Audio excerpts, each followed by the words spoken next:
जैन जी, मैं आपका सबसे पहले तो आभारी हूं कि आज आपने IIT alumni reach for India foundation. Sir अभी लाइव नहीं है सर, अभी लाइव नहीं है, थोड़ा 30 सेकंड में लाइव कर रहे हैं सर।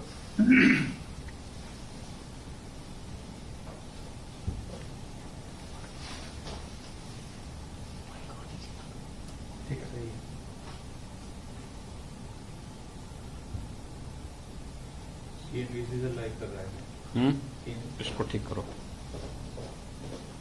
इसको नहीं, बस।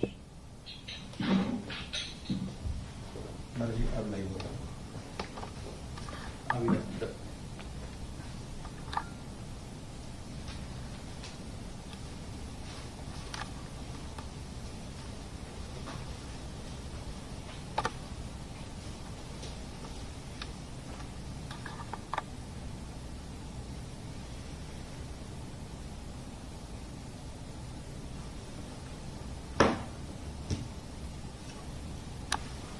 Ladies and gentlemen, the host for the CM's panel on rebuilding states is Jayant Sinha, chairperson of the Parliamentary Standing Committee on Finance and a member of Parliament in Lok Sabha from Hazaribagh. Previously, he has served as Minister of State for Finance and Civil Aviation.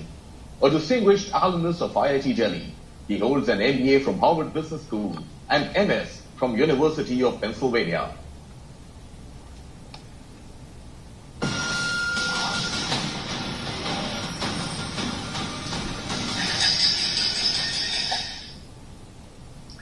सबको मेरा सआदर नमस्कार और झारखंड से सप्रेम जोहार।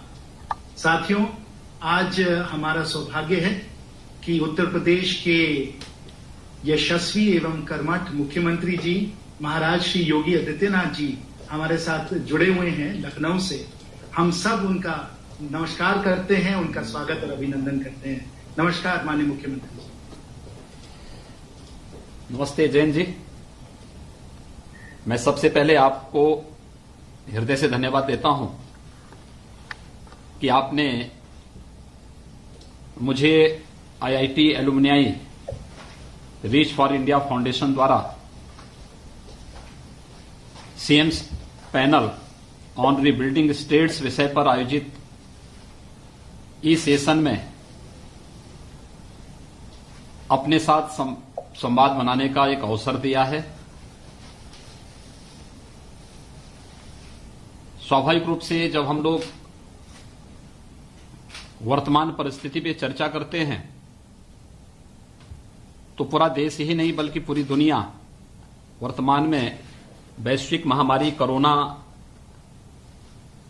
की चपेट में है और पूरी तरह से त्रस्त है।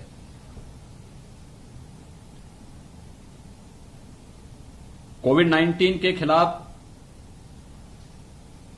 भारत की स्थिति अगर दुनिया के अंदर हम देखेंगे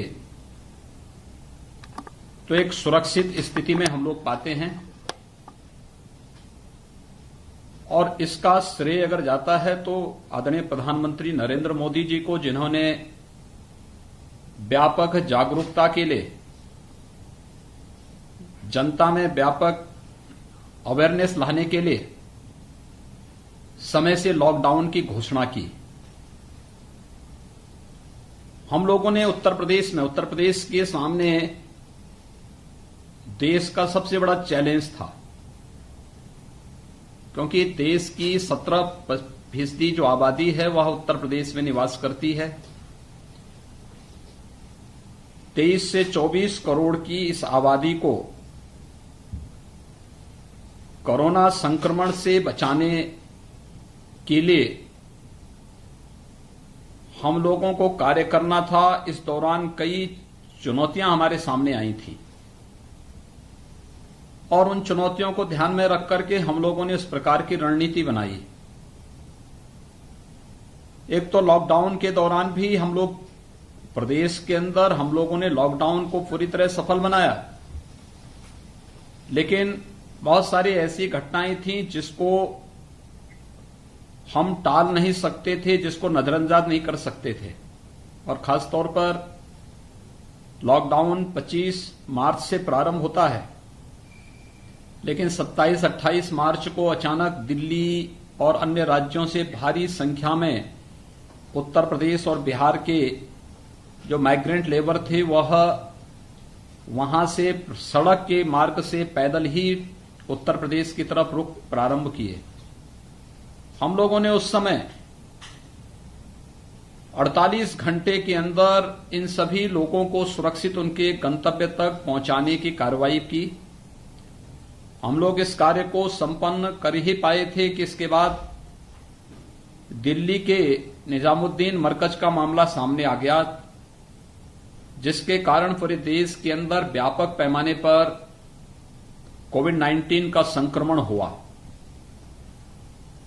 लेकिन हम लोगों ने समय से ये कार्रवाई भी यहां पे की। फिर उत्तर प्रदेश के अंदर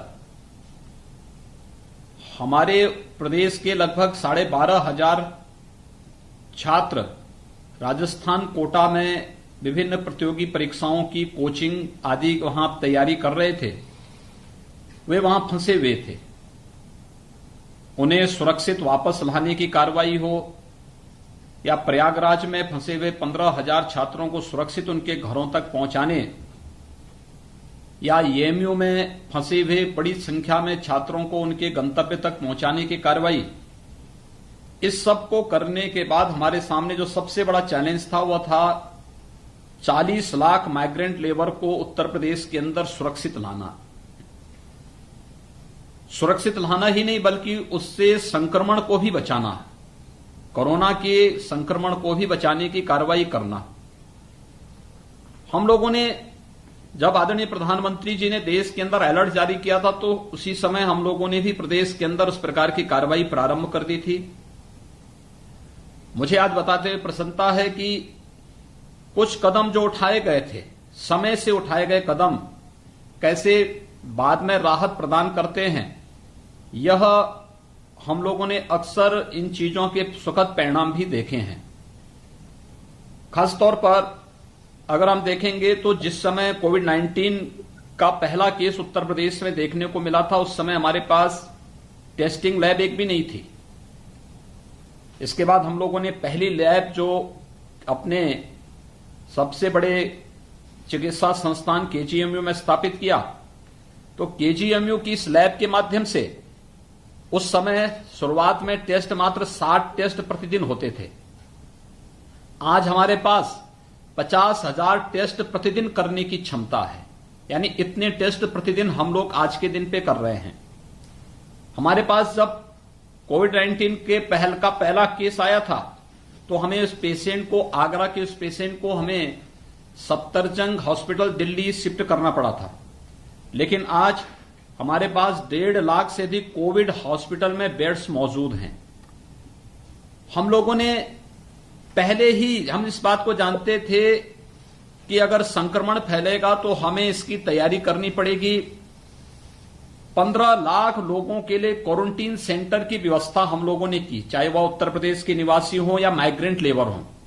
व्यापक पैमाने पर इन सभी लोगों के लिए हम लोगों ने क्वारंटीन सेंटर बनाए। वहां पर उनके लॉजिंग, फूडिंग की व्यवस्था, सोशल डिस्टेंसिंग के साथ साथ वहां पे सफाई की व्यवस्था, किसी प्रकार की कोई दिक्कत न हो, इन कार्यों को वहां पर किया। हमारे पास प्रदेश में लगभग 60,000 ग्राम पंचायतें हैं और 12,000 नगर निकाय के वार्ड हैं। इन सब में हम लोगों ने निगरानी समितियां बनाई और निगरानी समितियों को हम लोगों ने इस बात के लिए तैयार किया कि वे लोग इस बात को सुनिश्चित करेंगे कि कोई भी बाहरी व्यक्ति गांव में या मोहल्ले में आता है, वार्ड में आता है, तो तत्काल इसकी सूचना प्रशासन को देना। प्रशासन की टीम जाकर के वहां पर उनकी जांच करेगी, उनके लक्षणों की जांच करेगी और इसका परिणाम रहा कि काफी हमें सहूलियत मिली। और हम लोगों ने, जब तक लॉकडाउन के 4 चरण थे, इन 4 चरणों में तो हम लोगों ने पूरी तरीके से कोविड-19 को नियंत्रित किया। कोविड-19 को नियंत्रित करने के साथ ही हम लोगों ने यहां पर मृत्यु दर को भी